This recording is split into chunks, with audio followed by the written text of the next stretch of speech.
Have you ever met a person who hasn't ever heard the story of Titanic? Unlikely. Even if you ask a 10-year-old, they'll tell you exactly what took down the gigantic ship. However, some survivors of the sinking legend would beg to differ.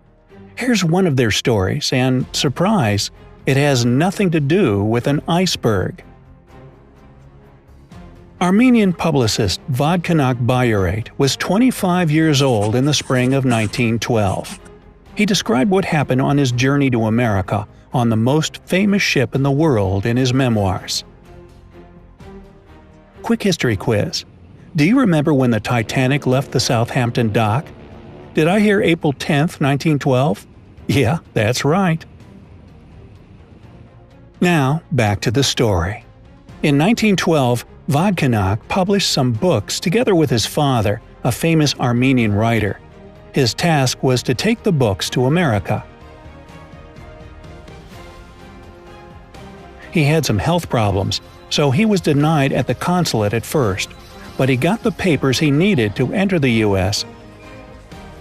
after his father pulled some strings for him. Vaghinak caught the legendary Orient Express from Istanbul to Le Havre, and from there he made it to Southampton. He learned that the nearest ship departing for the New World was the Titanic, which everyone was talking about. He was pretty excited about the journey and arrived at the port neatly shaven and smartly dressed, with a trendy cap and massive glasses that were popular in the U.S. at that time. The writer met three men with whom he shared cabin 804. They were two Englishmen and a French guy from Alsace named Morin. Because Morin and Vaghinak were around the same age and Vaghinak could speak excellent French, they quickly became friends. They would hang out on the deck, at the onboard saloon, the bar, and the library. None of them could possibly imagine what would become of the unsinkable ship just days later. They went to bed rather late on April 14th, just like on the other nights. Shortly after midnight, something that sounded like a big explosion woke everyone up. Bam! The night lights went out, and the Englishmen were jolted from their bunks by a strong push.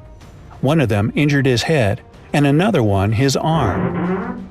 The two new friends helped them up, took a few belongings with them, and left the cabin, not knowing that they would never step back in it.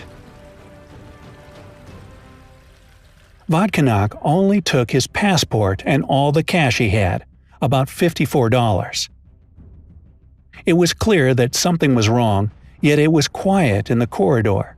The young men tried to find out what was going on. None of the crew members wanted to say anything, but a few minutes later, it was impossible to deny that the Titanic was going underwater. Vaghinak noticed the sailors were getting the lifeboats out, and commanded they were only for women and kids. Some men tried to sneak in anyway, but gunshots were fired off to prevent them from doing so.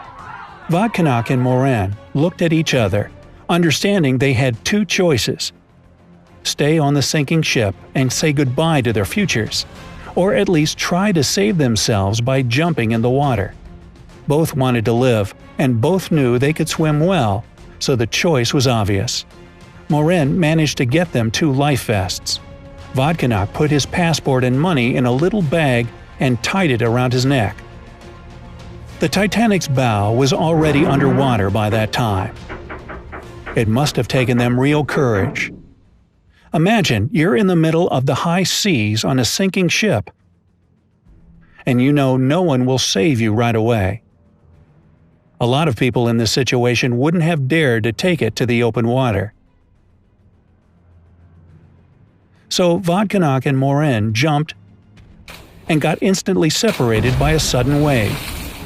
It only made things worse, because braving this catastrophe with a friend was one thing, but doing it alone was way scarier.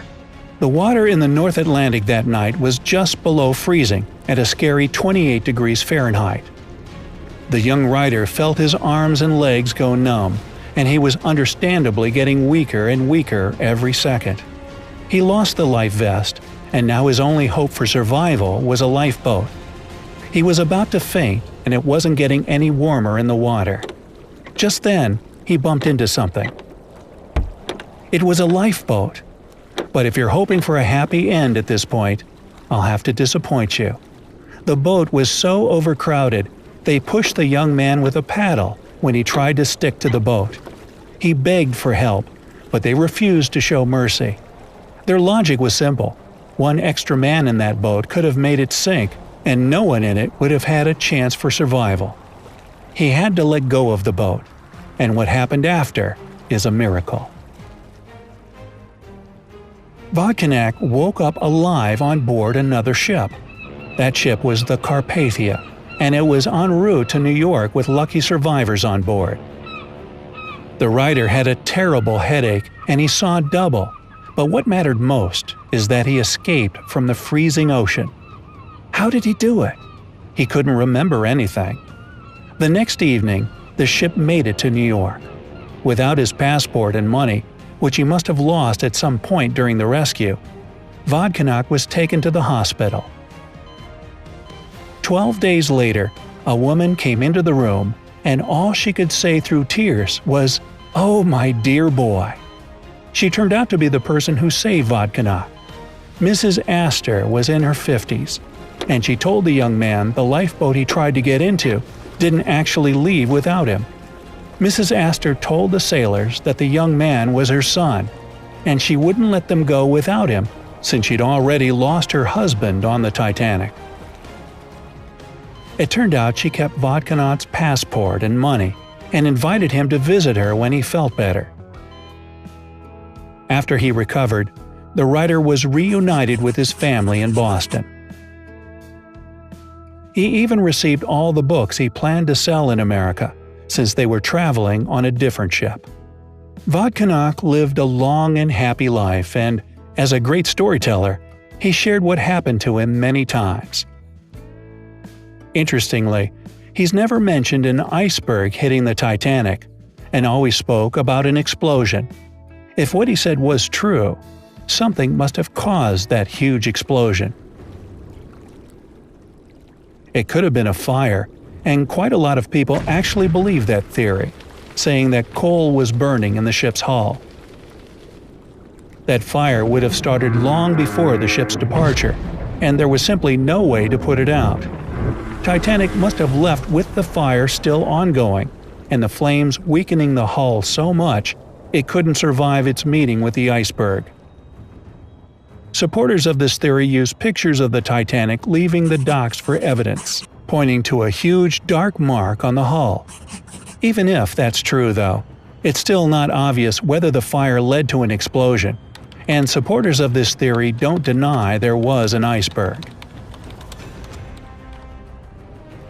Another theory that explained the explosion claimed that there was a German U-boat involved in the sinking of the Titanic. The Armenian writer was, in fact, not the only survivor who mentioned they heard explosion sounds coming from somewhere deep in the bowels of the ship.